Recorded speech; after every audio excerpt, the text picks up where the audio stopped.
Good morning, good morning. Nagprito po tayo ng maya-maya. Yung binabad ko kagabi sa suka, paminta na may bawang, konting asin. At gagawin po nating fish steak ang ating maya-maya na isda.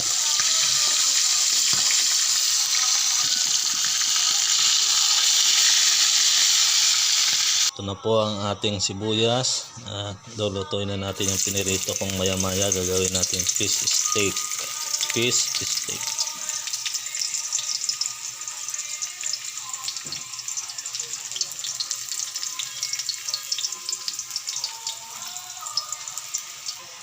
Halo-halo na ang sibuyas ng may pagmamahal. Ayan.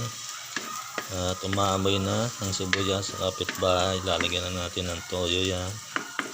Na po ang toyo at bumagsak na. Ayan na ang toyo. Dami. Lagyan rin po natin ng sili para manghang na konti. Ito po, piga natin ng kalamansi para tatanggalin na lang ng buto mamaya.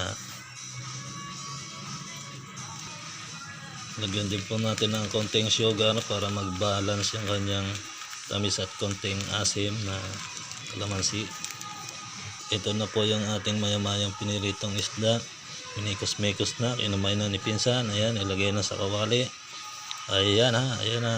Ayan, ang sarap niyan. Maya-mayang fish steak, maiba naman. Tari na, babalik ta rin lang ni pinsan. Ayan, para malasa din naman yung kabilang parte. Pumunta pa sa kabila yung isa. Good change ng posisyon. Ayan. Additional lang po natin ng kalamansi para lalong sumarap. Ayan, luto na po yan.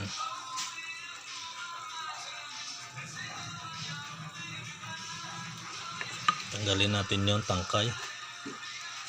Saan na yun? Tago na.